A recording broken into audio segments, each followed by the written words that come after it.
네, 오늘은 수능 특강 독서 주제통합 11번 지문입니다. 269쪽.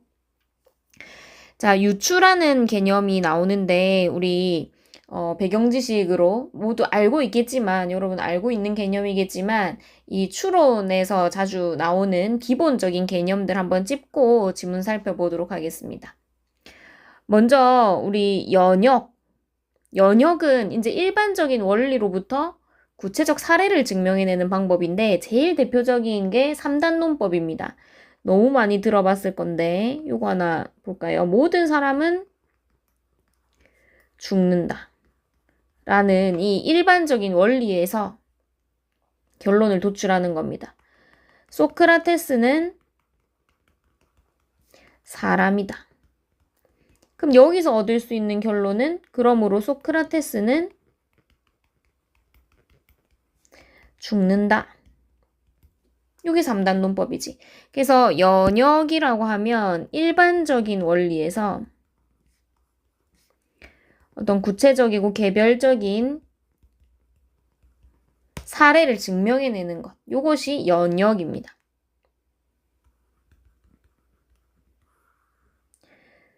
자, 그런데 귀납은 이제 거꾸로 가죠. 만약에 내가 어제 까마귀를 봤는데 내가 어제 본 까마귀는 까맣다. 내가 그저께 본 까마귀도 까맣다. 내가 오늘 본 까마귀도 까맣다.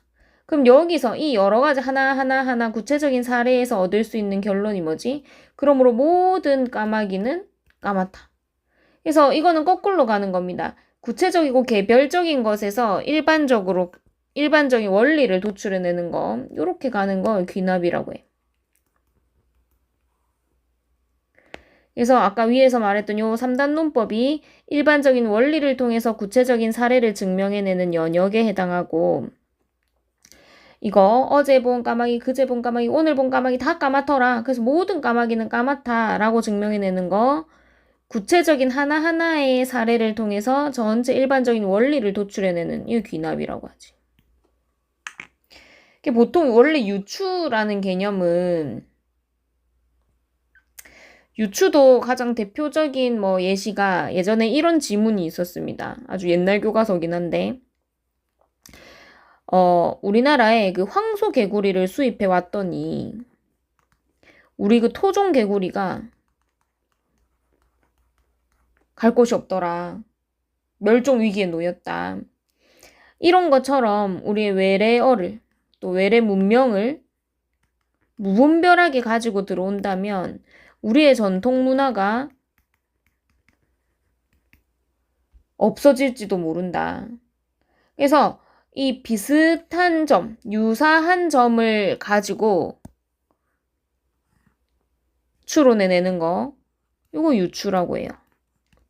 요게 기본 개념들입니다. 요거를 염두에 두고 지문을 한번 살펴보겠습니다. 자, 우선 가 지문 바로 한번 볼게요.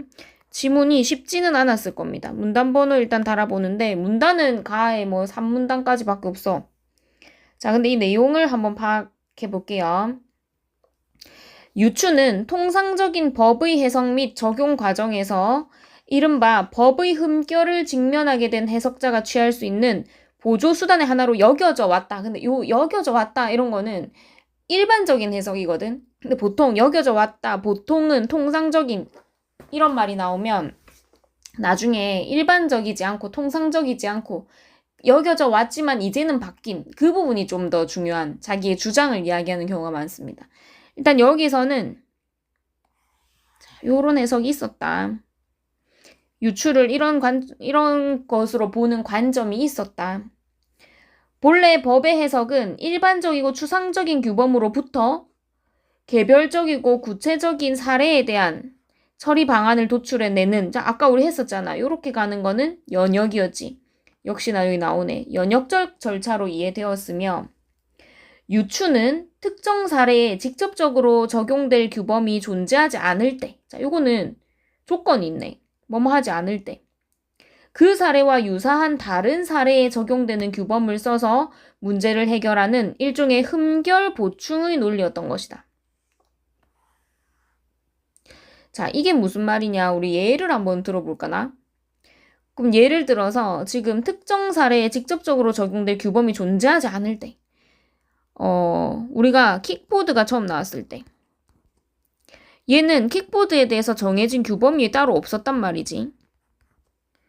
근데 이걸로 문제가 생겼을 때, 그러면 킥보드를 어떻게 이 문제를 해결하느냐? 킥보드에 대한 규범은 없지만 이것과 만약에 유사한 사례, 뭐 자동차에 대한 이 규범은 있단 말이지. 그러면 이 특정 사례에 직접적으로 적용할, 킥보드에 적용할 규범이 존재하지 않을 때 유사한 자동차와 관련된 규범을 여기에 적용시킬 수 있지 않겠느냐. 이겁니다. 이거를 흠결 보충의 논리, 여기에서 유추를 사용했었다는 거지. 전통적으로. 그러나 이 같은 전통적인 역시나 나오지. 이 같은 전통적인 이해 방식. 그러면 1문단에서 얘기한 거는 유추에 대한 전통적인 이해 방식에 대해서 설명했다는 거야. 법 해석의 본질을 제대로 파악하지 못하고 있는 것으로 보인다. 자, 나는 전통적인 이 기존의 통념에 대해서 반대한다. 우선 개별적이고 구체적인 사례에 대한 처리 방안으로서 법이 순수한 연역적 절차를 거쳐 발견되는 것은 아니다. 흔히 흠결 보충이 필요 없어 보이는 사례에 대해서도 그 사실관계를 규범에 맞춰보고 다시 규범을 사실관계에 맞춰봄으로써, 그럼 봐봐, 이 과정이 계속 왔다 갔다 한다는 거거든. 규범을 사례에 맞춰보기도 하고, 그러니까 연역적으로 보기도 하고, 또 사례를 규범에 맞춰보기도 하고, 귀납적으로 보기도 하고, 이렇게 저렇게 계속 맞춰본다는 거야. 규범이 정제되는 과정을 필요로 하기 때문이다. 애초에 일반적이고 추상적인 형태로 주어진 규범은 다양한 사례들과 그 변형 사례들에 적용될 것이지만 그러한 사례들 하나하나에 대해 유일한 정답을 준비해 둔 것은 아니다. 그러니까 하나의 그 규범으로 모든 사례에 다 똑같이 적용을 할 수가 없다는 거야. 나아가 흠결 보충이 필요해 보이는 사례에서는 처리가 필요한 특정 사례와 그와 유사한 다른 사례 사이에서 유추가 시도되지만 유추는 흔히 말하듯 하나의 사례로부터 다른 사례로 직접 추론하는 것이 아니라 항상 두 사례를 연결하는 제3의 비교점을 통한다.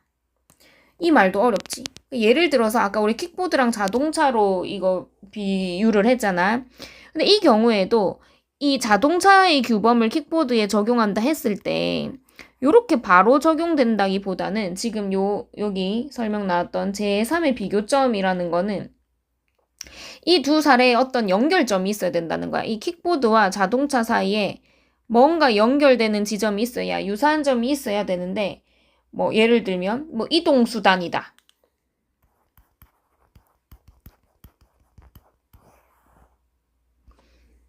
이런 조건이 있어야, 이 두 사례를 연결하는 제3의 비교점이 있어야 개별적 사례들에서 출발하여 제3의 비교점을 담고 있는 일반적 명제인 규범을 거쳐서 개별적 결론으로 나아가는 것이 유추의 구조이다. 그래서 이 규범이라는 거는 모든 사례에 맞는 답을 준비해 둔 것도 아니고 계속해서 규범 사례를 서로 맞춰가는 작업으로 이거를 정제해 나가는데, 또 이 과정에서 유추는 하나의 사례에서 다른 사례로 바로 직접 추론되는 게 아니고 이 중간에 사례 두 개를 연결해 줄 수 있는 제3의 비교점이 필요하다는 거야. 그래서 일반적인 그 명제를 거쳐서 결론에 도달하는 것이 유추의 구조다. 3번, 결국 흠결 보충이 필요해 보이는지 여부와 상관없이, 자, 이게 이제 핵심이야. 아까 우리는 그 흠결이 있을 때 흠결 보충을 하기 위해서 유추를 사용하는 게 전통적인 입장이었거든? 근데 이 문단에서 보니까 이런 게 아니라는 거지. 흠결이 있든지 없든지 모든 법을 해석할 때는 규범과 사례를 왔다 갔다 하는 이 유추의 과정이 다 필요하다는 거야. 여기 나오죠. 흠결 보충이 필요해 보이는지 여부와 상관없이 모든 법의 해석 및 적용에서 규범과 사례라는 이질적인 원료를 서로 결합할 수 있게 정제해가는 동화 과정을 밟게 되는데 그러한 과정의 본질은 오히려 유추라는 말로 더 잘 표현될 수 있다. 이 정제 과정이 유추라는 거야. 유추야말로 본래 연역과 기납이 혼합되어 있는 추론 양식이기 때문이다. 다시 말해서 유추는 더 이상 흠결 보충의 한 수단에 불과한 것이 아니라, 자, 이런 뭐가 아니라 중요하댔지. 추상적 규범과 사실관계를 일치시켜 나가는 작업으로서 법 해석의 본질 그 자체인 것이다. 새로운 접근입니다. 이 지문의 주제문이야.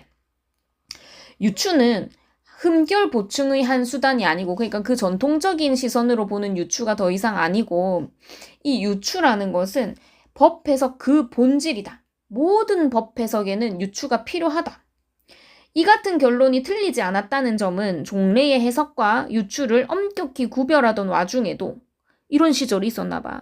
해석과 유추는 다르다 이렇게 구별하는 시절에도 이른바 확장 해석이나 목적론적 해석의 이름으로 거의 유추와 다를 바 없는 규범의 확대 적용에 이른 사례가 드물지 않았다는 사실.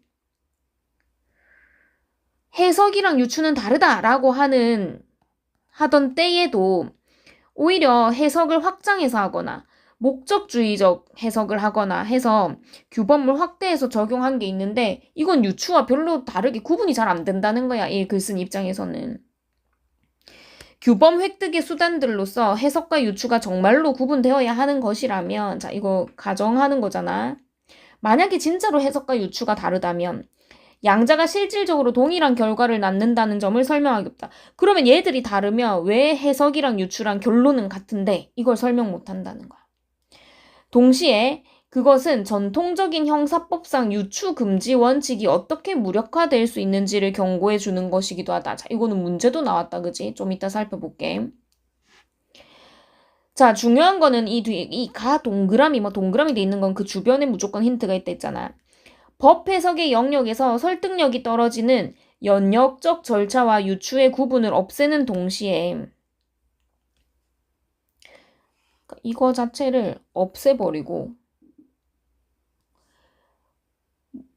모든 해석을 통제하고 전체적으로 해석 및 적용상의 방만함을 일관성 있게 통제한다면 이 무슨 말이냐면 지금 연역적 절차랑 유추를 구분하지 말고 오히려 이 모든 아까 얘기했던 이 확장 해석이나 목적론적 해석이 안 되도록 이 모든 것을 오히려 똑같이 통제하는 거야. 유추만 통제하는 게 아니고 전부 다. 이 확장 해석까지 다 통제를 한다면 그것이 오히려 전통적인 유추 금지의 취지를 더 잘 구현하는 길일 수 있다. 그 예를 들어서 이 말장난인데 규범이 복도에서 뛰지 마세요가 규범이야. 근데 이 해석의 차원에서 저는 뛰는 게 아니고 이거 그냥 빠르게 걷는 건데요?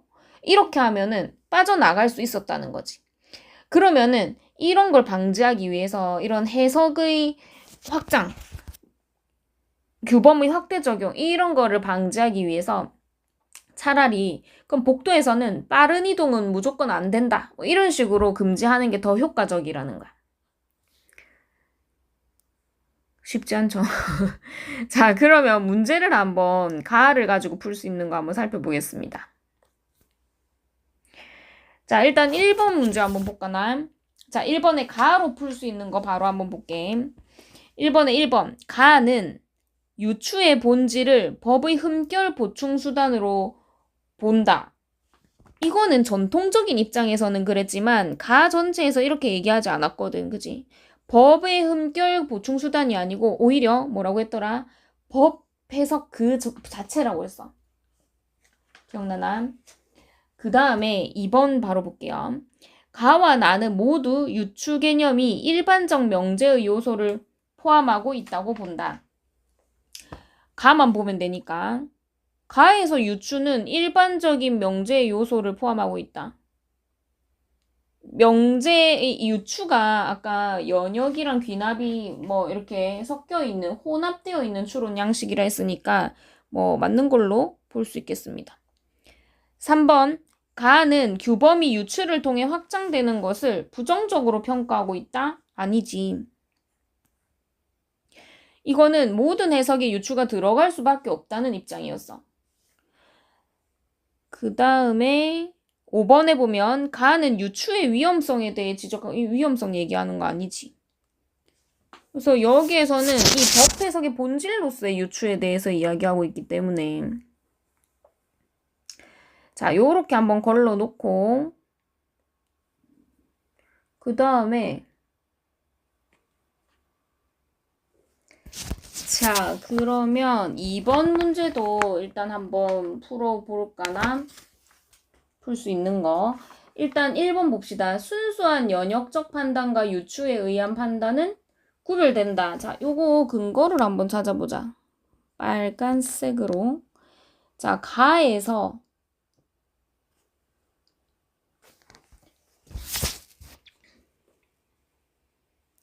자, 가에서 이 문단의 요 앞부분 보면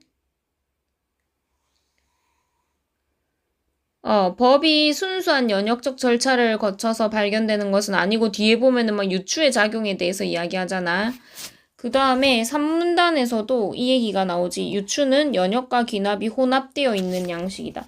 그래서 순수한 연역적 판단하고 유추에 의한 판단은 구별이 되나요? 구별이 되지. 여기 2-1번 적어 놓을게요. 자, 그 다음에 2번. 2번. 유추의 본질에 대한 오해는 유추의 기능에 대한 오해를 수반한다. 아까 이 1문단에서 유추의 본질에 대해서 흠결 보충의 논리로 생각하고 있었는데 이거는 법 해석의 본질을 제대로 파악하지 못하고 있는 것이다. 사실 이 유추라는 것은 법 해석의 본질 그 자체인 것이다. 이렇게 연결이 됐거든. 자, 그러면 여기다가 2-2번. 그 다음에 3번, 4번은 일단 뒤에 지문을 좀 더 보고 한번 살펴보고 그 다음에 5번도 봐봐. 모든 법에는 흠결이 있으므로 라는 말에서 이미 지금 조건이 틀렸지 않아? 아까 흠결이 있든지 없든지와 상관없이 라고 했지. 여기서 지금 5번 선지에서는 모든 법에는 흠결이 있다. 이런 말은 한 적이 없거든. 그지? 그래서 해석의 한계 지점에서 유추를 통해 보충되어야 한다 했던 게 요 지문 내용이랑은 좀 모순이 됩니다. 그래서 2-5번 하고 이번에 답은 우리가 3, 4번 아직 안 봤지만 일단 확실하게 적절하지 않은 거 5번으로 찾을 수 있겠다. 그 다음에 자 3번도 지금 바로 풀 수 있을 것 같습니다. 지금 3번 문제는 우리 가 지문에 거의 3문단에 거의 다 근거가 있어서 3문단 이렇게 펼쳐놓고 한번 선지 살펴볼게요.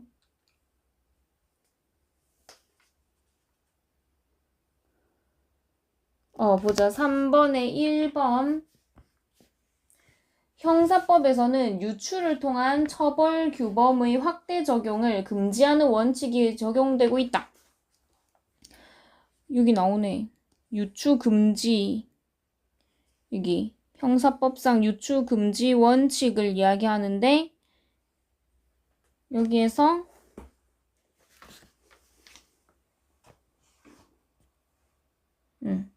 유추 금지라는 거는 문맥상 규범의 확대 적용을 하는 걸 금지한다는 거니까 맞죠? 뭐 여기저기 막 지금 흩어져 있긴 한데 일단 적어보겠습니다.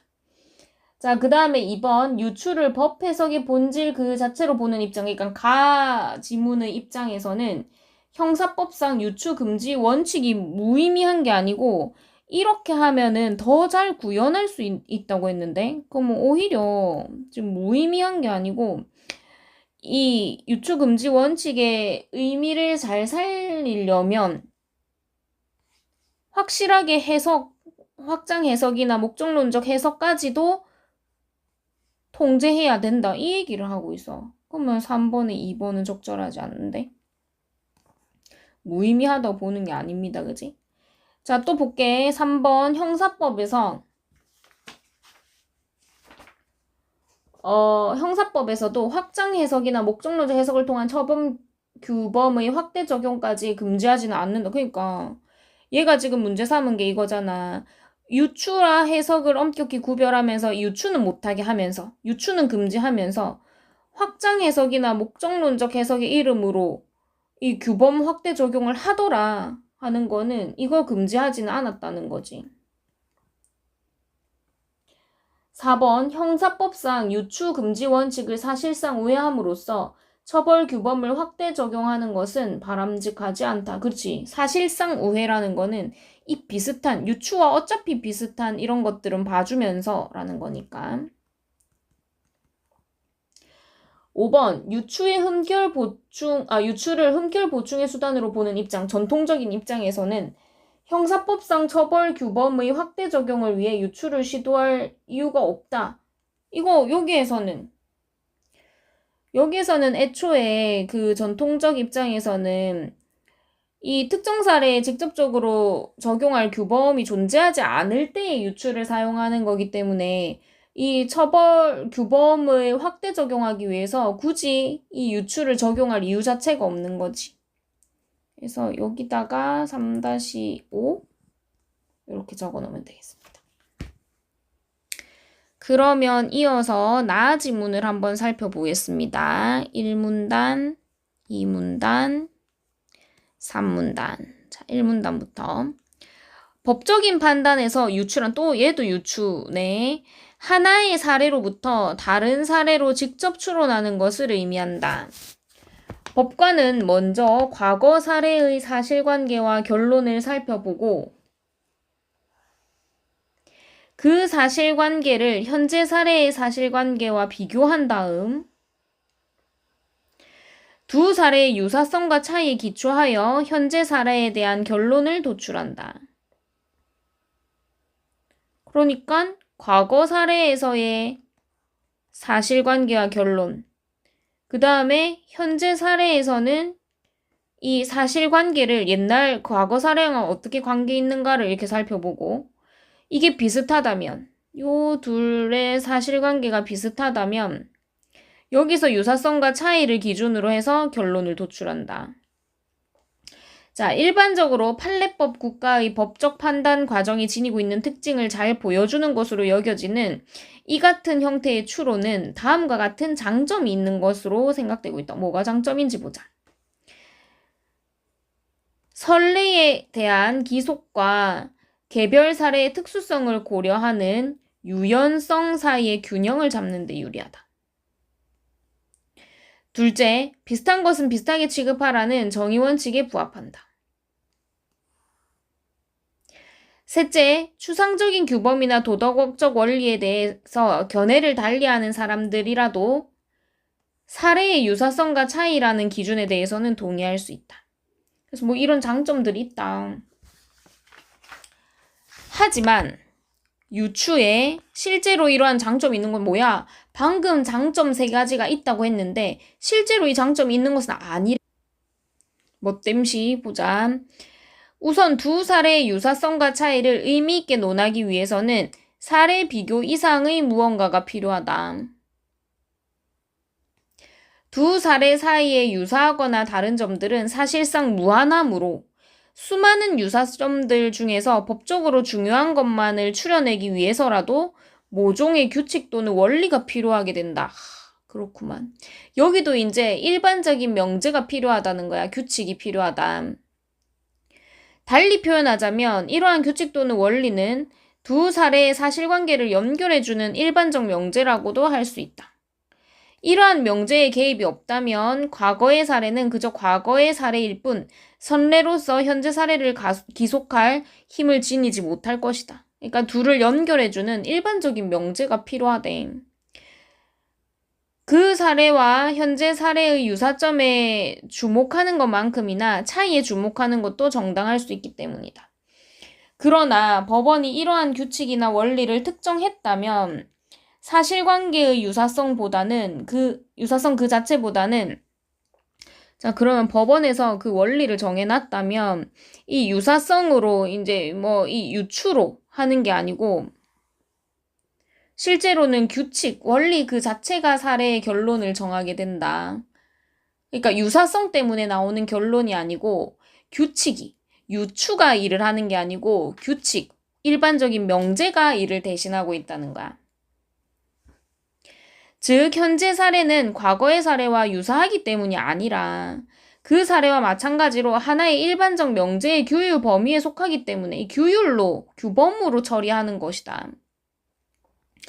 설령 법관 자신이 두 사례의 유사성을 거의 즉각적으로 파악했다고 느낄 때조차 실은 그가 살아오면서 앞선 일반적 명제를 굳이 의식할 필요조차 없을 정도로 내면화했기 때문일 가능성이 크다. 만일 그렇지 않고 정말로 순전히 직관적인 판단을 한 것이라면 이는 애초에 추론을 한 것이 아닐 뿐 아니라 애초에 추론이 아니었대. 선례가 현재의 사례를 기속한 것도 아니다. 즉, 이 경우 이른바 유추는 그것을 시도하는 법관이 자신의 입맛에 따라 그때그때 유사점들을 취사 선택한 결과인 셈이어서 근본적으로 자의적일 수 있는데 그것은 실로 사법적 판단이 갖춰야 할 최소한의 규범적 요건조차 갖추지 못한 거. 자의적이면 안 된다 이 말이잖아. 요컨대 사례의 직접 비교로서 유추에 의해서는 법원이 과거 사례의 법을 새로운 지점으로 확장해낼 수가 없는 것이다. 그러니까 이 유사성을 가지고 유추한다 하는 것 자체로는 법을 확장하기가 어렵다. 좀 어렵죠. 지문 자체가. 그러면 우리 아까 1번 풀던 거 이제 나 지문 다 봤으니까 한번 마저 찾아보도록 하겠습니다. 자, 여기서 아까 확인이 덜 됐던 거 일단 1번은 걸러진 거잖아, 지금. 1번, 3번은 걸러진 거고 5번도 걸러진 거고 2번, 4번만 보면 되는데 자, 2번에서 나는 유추 개념이 일반적 명제의 요소를 포함하고 있다고 본다. 여기서는 조금 헷갈릴 수 있을 것 같은데 유추 개념이 이 일반적 명제를 포함하는 게 아니라 유추를 해야 되는데 사실은 이 유추 과정이 아니고 일반적인 명제로 이걸 판단하고 있다는 거잖아. 그러니까 일반적 명제가 유추를 대신하고 있다는 거지. 이거는 포함하고 있다고 보기가 어렵습니다. 그래서 얘는 안 될 것 같고. 그러면 남은 거 한번 4번 한번 볼까요? 자, 나는 유추 개념이 내적 모순을 지니고 있음을 비판하고 있다. 자, 어떤 걸 내적 모순이라고 볼 수 있냐면 결국에 만약에 유추를 제대로 추론한 것이라면 여기서 자, 유추를 사용했다고 생각한다면 사실은 그거는 유추가 아니고 일반적 명제를 사용한 것이고 그지? 그러면 아니면 진짜로 직관적으로 유추를 사용했다라고 한다면 이거 봐봐. 두 살의 유사성을 거의 그 즉각적으로 파악했다고 느낀다면 이거는 그 일반적 명제가 내면화되었을 것이다. 그러니까 이거 자체가 지금 여기서 말하는 결국 유추가 지금 제대로 쓰이지 않고 있다는 거거든. 이게 전부 다 내적 모순이라고 볼 수 있어요. 우리 1-4번에서 말하는. 그래서 요렇게 볼 수 있겠다. 유추라는 거 자체가 지금 모순된다는 거거든. 그 다음에 자, 이번에 아까 우리 3번, 4번 패스했기 때문에 그 3번, 4번을 근거를 한번 찾아볼게요. 빨간색으로. 3번, 유추는 서로 다른 대상들을 비슷하게 보도록 해주는 사고의 과정이다. 아까 우리 나 지문에서 유추의 그 유사성에 대한 설명이 나왔죠. 유사성과 차에 기초하여 결론을 도출한다. 2-4번. 2-3번.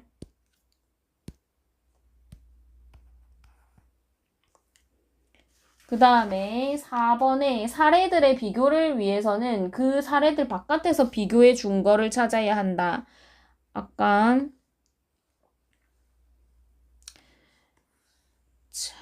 요렇게 유추를 사용하기 위해서는 사례 비교 이상의 무언가가 필요하다. 이거 2-4번. 됐죠? 그래서 아까 확인했던 것처럼 이번에 답은 5번. 그 다음에 이제 4번을 볼게. 나에 대한 추론으로 옳지 않은 것은 이것도 다 지금 그 이문단이 아니고 나 지문에 2문단, 3문단에 걸쳐서 이 근거들이 나오는데 바로 한번 선지를 바로 봐도 알 수 있을 것 같습니다. 자, 나가 무슨 내용이었냐면 사법적 판단이 갖춰야 할 최소한의 규범적 요건이라고 했는데 그 앞에 보면은 이 자의적인 것이 문제라 했거든. 자의적이라는 점이 이 최소한의 요건조차 갖추지 못한 것이나 마찬가지다 이랬으니까 자의적이면 안 된다는 거야. 그럼 여기서 사법적 판단은 규범 및 선례에 근거하여서 이루어져야 하지 자의적으로 이루어져서는 안 된다.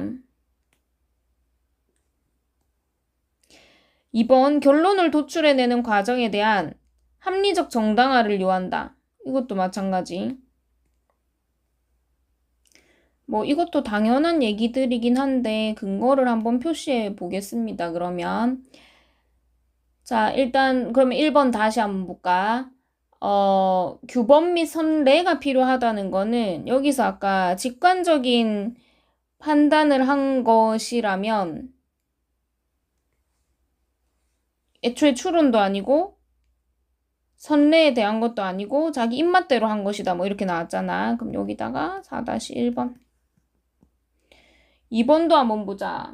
합리적 정당화가 필요하다라는 거는 합리적 정당화, 그 논리적인 어떤 논증 과정이 필요하다는 거거든. 그러면 이 직관적 판단은 추론을 한 게 아니기 때문에 문제다라는 거지. 4-2번. 3번, 이거는 너무 딱 직접적으로 나왔지. 자의적인 것이 문제다 했으니까 4-3번. 그 다음에 4번, 사법적 판단은 일관성을 유지해야 하며 사안에 따라 판단 기준이 달라지면 안 되는데 지금 이 판단 기준이 달라지는 사례를 쭉 계속 이야기하고 있거든. 여기 보면은 그때그때 유사점을 취사 선택하면 안 된다 했잖아. 그지? 5번 사법적 판단은 사실의 확인에 관한 것이어야 하며 가치의 우선성에 관한 것이어서는 안 된다.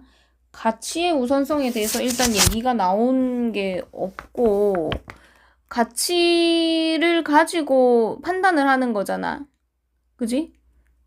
그러면은 사실을 확인하는 과정에서도 가치 판단은 필요하지. 그래서 여기서 요 뒤에 가치 우선성에 관한 것이어서는 안 된다. 이게 조금 뜬금없어요. 그래서 방금 나 동그라미 쳐놓은 부분하고는 관련이 전혀 없는 내용입니다. 답 5번. 자, 그 다음에 5번의 보기 한번 볼게요. 좁은 의미의 법 해석은 다른 말로 법 발견이라고 부른다. 이른바 법률 문헌의 가능한 의미를 기준으로 그 한계 내에서 이루어지는 법 획득 활동을 법의 발견으로 그 한계를 넘어 이루어지는 법 획득 활동을 법의 형성으로 정의하여 구별하는 것이다. 법의 발견이 있고 법의 형성이 있네. 법 형성의 대표적인 예가 바로 유추를 통한 법의 확장적 적용이다. 요렇게 묶여야겠네, 그지? 한편 법률 문헌의 가능한 의미 범위 내에서도 범위 내에서도 그래서 요 한계 내에서 이루어지는 거 법의 발견이랬잖아. 해당 문헌을 비교적 엄격하게 해석할 것인지 또는 넉넉하게 해석할 것인지에 대해서는 의견이 갈릴 수 있는데 이 경우에 넉넉하게 해석하는 것에 대한 이 방식을 확대 해석 내지 확장 해석이라고 부를 수 있을 것이다. 이렇게 부른대. 따라서 어떠한 법 획득 활동이 일견 법률 문헌이 미치는 사례의 범위를 넓히려는 방향성을 가질 때에도 이것이 확장 해석인지 유추인 것인지 구분할 필요가 있다.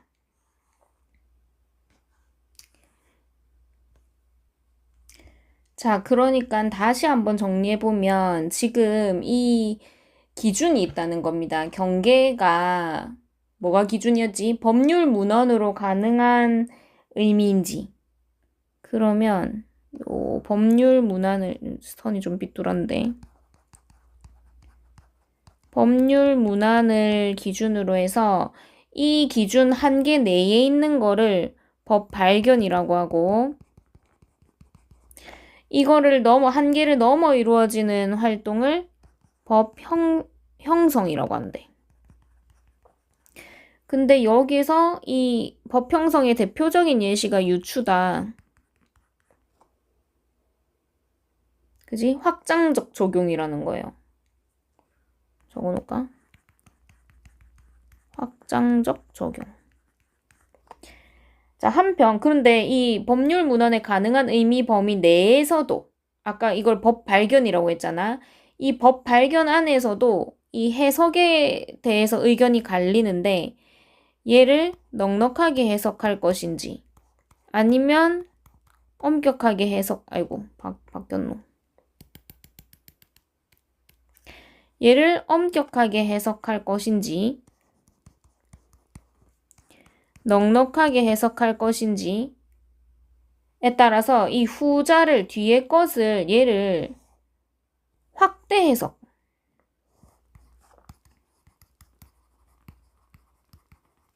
또는 확장 해석이라고 부를 수 있다는 거야.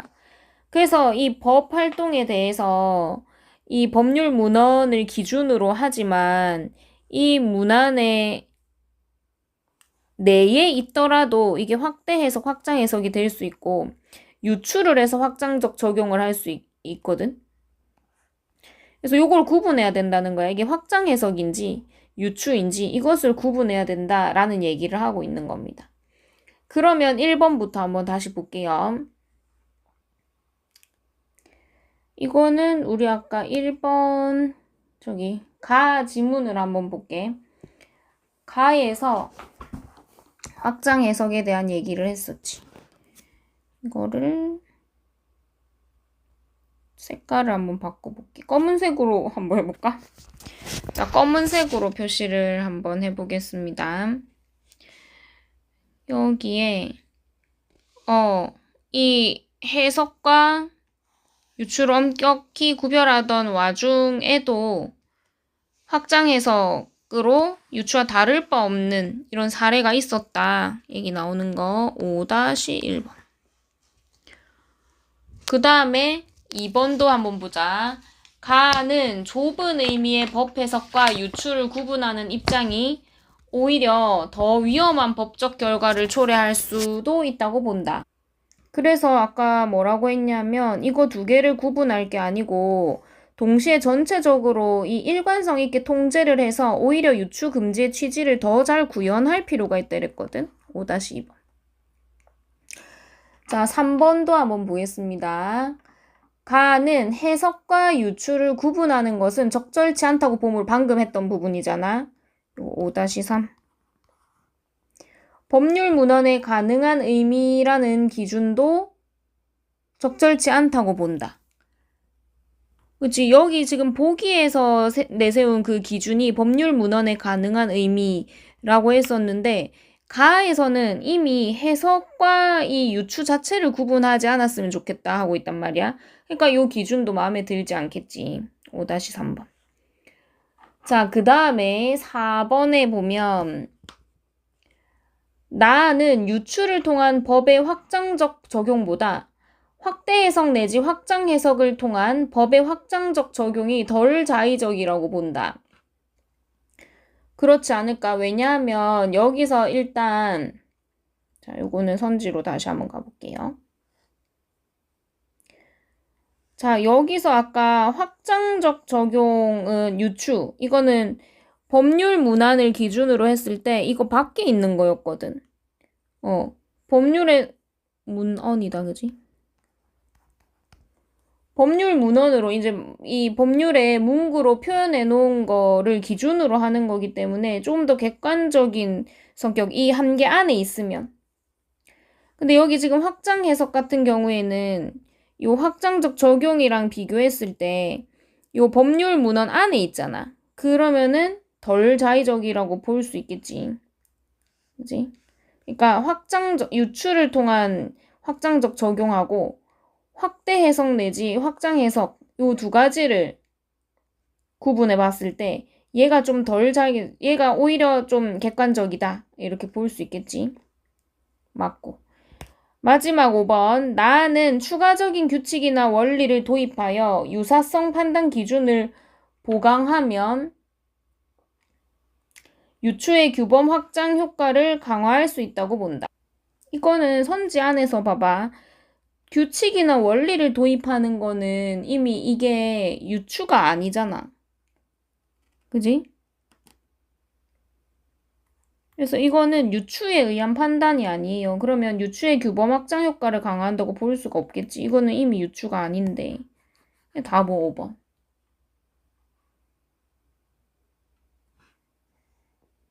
됐나요? 그 다음에 6번은 아까 우리가 이 내용 보느라고 어휘는 그냥 패스했는데 이거는 바꿔 쓰기에 가장 적절한 것은 앞에 나오는 그 A 부분에 실제로 바꿔보면 여러분이 앞뒤 문맥에 따라서 아마 알긴 알 건데 규범입니다. 앞에 나오는 말이 규범을 써서 문제를 해결하는 이거든.